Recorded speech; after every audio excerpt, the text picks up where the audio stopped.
Good afternoon. Thanks for coming. So at Bear, our mission is health for all and hunger for none. And as part of that mission, Bear has made these sustainability commitments that we aim to achieve by 2030.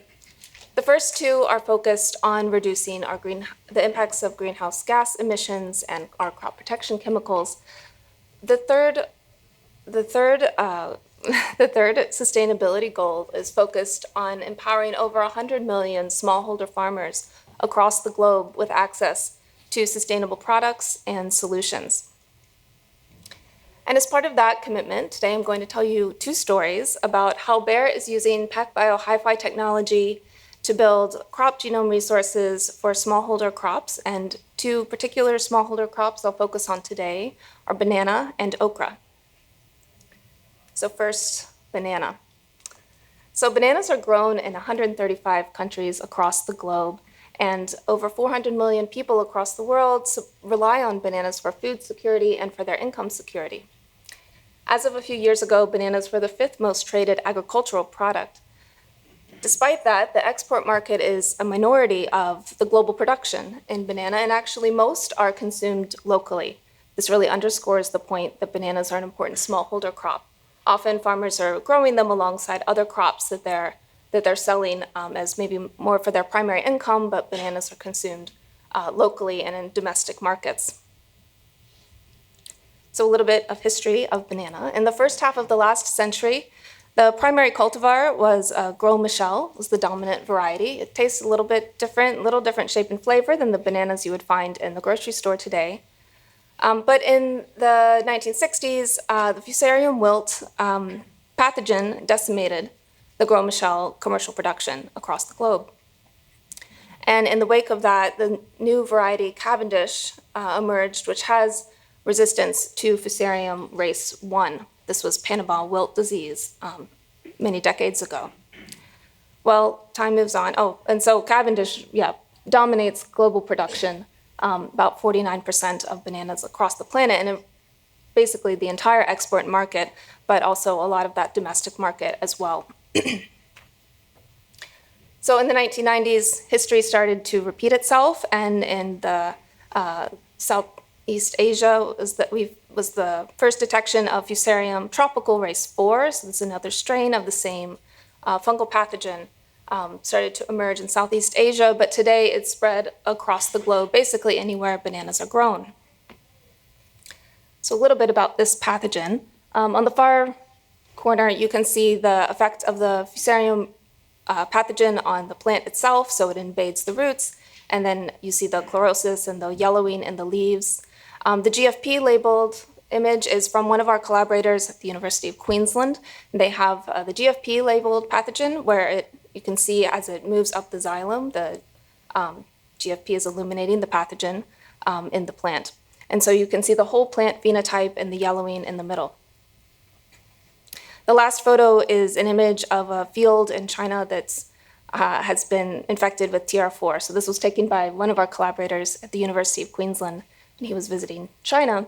And once the pathogen gets into the field is basically lost for a few years. It's very difficult to eradicate.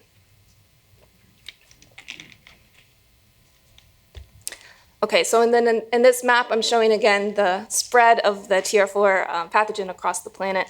And in response to this, the Global Alliance for TR4 was formed with several focus areas to try to combat this disease. So prevention and training, and working directly with smallholder farmers to implement biosecurity practices and better containment methods, as well as developing methods of control.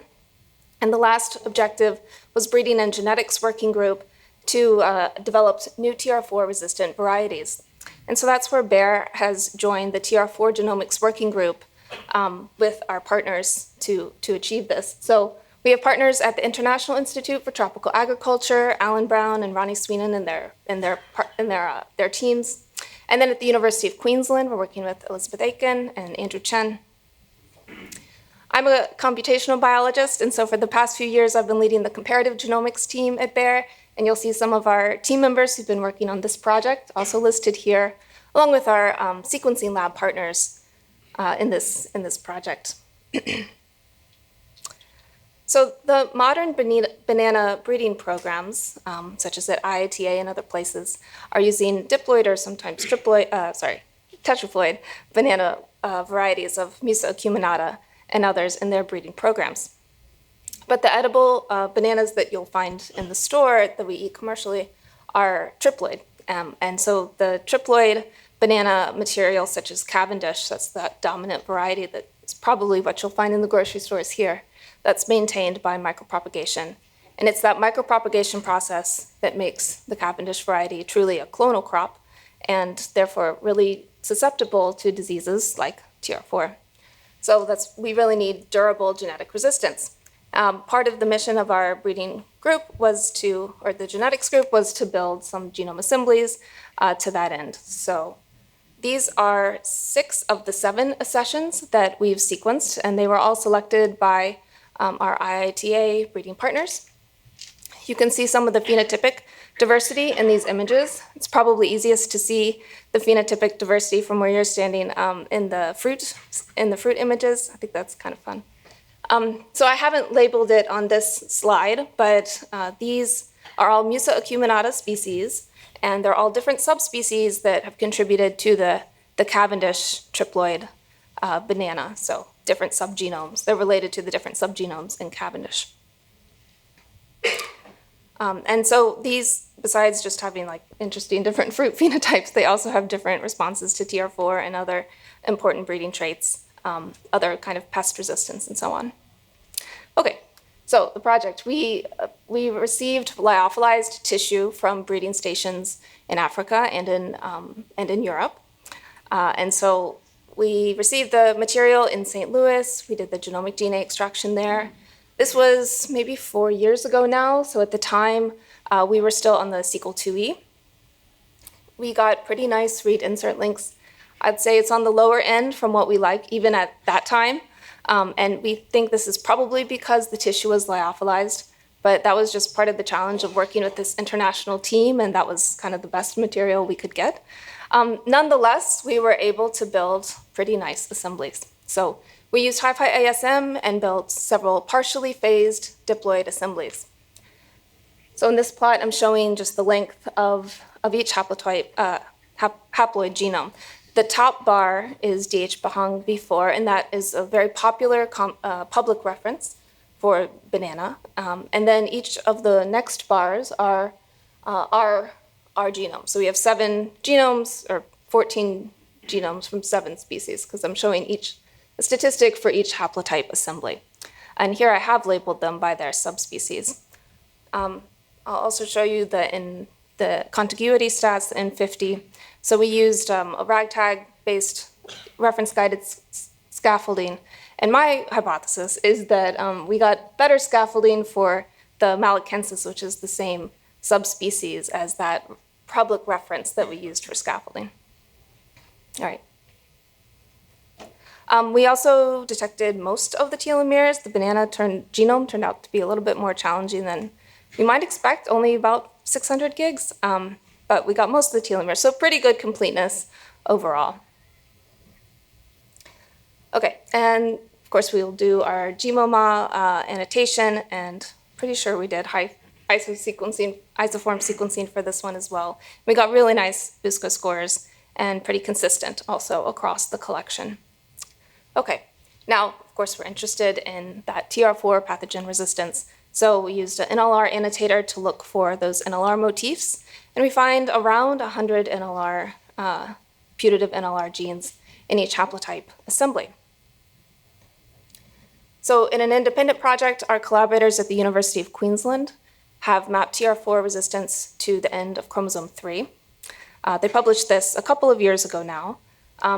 Now, I think the end of last year, sometime last year, there was a publication of that triploid Cavendish material, that triploid Cavendish genome, and they did find almost all the genes in this part of chromosome 3 all the NLRs anyway, were pseudogenized and dead. So it'll be really interesting as we move forward. The next step is to zoom in on this region across the genomes we've assembled here and look for those R genes. Okay. All right, so from here, we'll be working on exactly what I just mentioned, looking into the chromosome 3 region for our genes. And then about a year and a half ago, our IITA partners, they were successful in deploying Fusarium mote resistance in Mchari, which is cooking banana, which, as I understand, I believe is a diploid species, but still a great achievement and step in the right direction. So, of course, we want to make these data available to public, to the banana breeding programs in the public, and we've done that by releasing our genomes to the Banana Pangenome Project, which is also an IITA project. And I have a first glimpse of the Banana Pangenome Project results.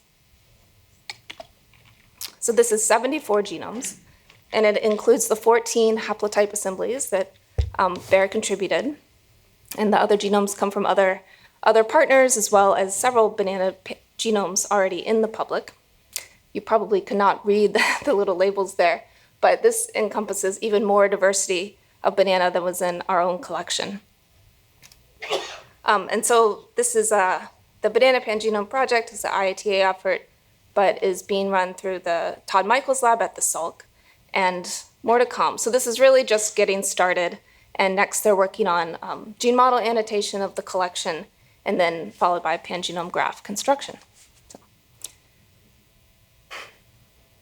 Good. All right, I'm going to step back a minute and say a little bit more about Bayer's commitment to smallholder farming, resources, and some of our focus areas, and how we will achieve this 100 million people goal. So the first story I've told you with banana is part of that first strategic focus area you can see here, accelerating products to market, and particularly the TR4 variety. But the banana story is also part of the third strategic focus area here, enabling access to open source data. And the next story I'll tell you is also part of this third strategic focus area, where we're trying to build more open source data for another smallholder farmer crop. And that's okra. So here we're partnering with the African Orphan Crops Consortium, or AAOC. And the AAOC promotes the genome enablement and improvement of under-researched crops, and particularly those important to African farmers and African diets. And the AAOC is partnering with sponsor organizations like Bayer, and their goal is to build genomes and genomic resources for 101 crops that are important to the African diet and African farmers. Here you can see our working group. So we have collaborators at the USDA, at the University of Ghent and the VIB, UC Davis and UC Florida, and again, a team from the Bayer side. So the image you're seeing is an image from a publication from the AOCC group several years ago. And the first, I think that's panel A, is okra. All right, so as we've said, okra is a really important crop for cuisine and diets across Africa. It's a staple food. It's often grown by women farmers in marginal lands, often also rain-fed crops in most of the continent. It has a lot of important dietary advantages and nutrients and so on, as well as being an important part of farmer economic security. Besides being sold fresh, okra can be dried or frozen and processed, so it's a very versatile crop in that sense. And okra is ripe for genomic improvement, since it's been fairly understudied despite all of its advantages as a crop. I do want to point out okra has many non-food uses, which you can read in that middle bullet point. The one at the end, mucilage applications. Okay, so mucilage is the goopy stuff in the okra fruit, right? And these applications are as food thickeners, which makes some sense, but they also use that mucilage for other industrial applications. Turns out it can be coatings for tablets in the pharmaceutical industry. But the mucilage is everywhere. It's in the entire plant. And if you've ever had to extract high molecular weight DNA for PacBio sequencing, all the things that make plants interesting, those secondary metabolites can really gum up the works. So it took the group almost a year, I think, to get the right protocol and the right tissue to get high molecular weight DNA out of okra. So that was a huge achievement. And I think we just got it about a year ago. And so in the intervening year, we've been able to build a really nice assembly. So here we're sequencing Abomoschus esculentus. The variety is Clemson spineless. All right, so once you get the DNA out of the okra, then you have to deal with 130 chromosomes. It's allopolyploid. So we use PacBio HiFi sequencing as well as HiC to help us untangle this genome. But we did it. So only 130 chromosomes, but it's 1.3 gigs, or only 1.3 gigs, but it's spread over 130 chromosomes. But we were able to build a really nice assembly, and it is truly a telomere to telomere assembly. There's only 12 gaps. We got all 130 telomeres.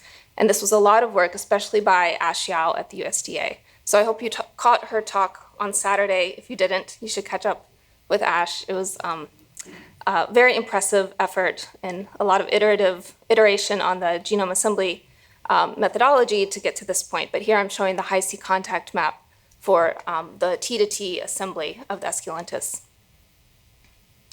All right, so we're very interested in the esculentus assembly, but as I mentioned, it's an allopolyploid, and so we wanted to be able to separate those subgenomes, and to do that, we sequenced 3 additional okra varieties, the tuberculus, machatus, and ficulinus. And so we didn't do HiC on these. These are just contig level assemblies. But then what Ash did was to align each of the progenitor species back to esculentus. And by doing this, she was able to identify the 2 subgenomes and which progenitor species contributed to each of those subgenomes. And you can see the subgenome assignments we have here, 29 chromosomes and 36 chromosomes. And if you want to hear more about this story, you should go find Lade at his poster. Okay, so now we have a really nice genome and pretty good subgenome assignment. Of course, we want to make gene models. So at Bayer, we really rely on the HiFi IsoSeq for annotating genomes, especially for those assemblies or those species that we don't annotate that regularly, such as okra. And so we use this to supplement the RNA-seq across 5 tissues. And at the moment, the gene model annotation is ongoing with our partners at the Ghent, but the initial statistics look really good. All of the annotations for all 4 assemblies are pretty close to 99% or higher. Okay, so the message I'll leave you with, Bayer is committed to advancing smallholder farmer resources by building genomics resources by in-kind work through contributing our time and our resources and partnering with excellent organizations like the ones I've told you about who are focused on particular crops or communities. So I've told you how we are working with the TR4 Alliance and IATA to improve banana breeding resources, as well as in the okra genomes with the AAOCC. None of this would be possible for us without the PacBio HiFi technology. The long reads with the high fidelity long reads really give us the power we need to understand these really complex genomes. But also the Revio gives us the literal capacity to do these kinds of in-kind projects that we really enjoy while still spending most of our sequencing energy on genome projects that are more part of our own pipeline and our own products. Right. And so with that, I'll take any questions at the end of the session. You can also find me or anyone at Bayer at booth 318 later today. Thanks.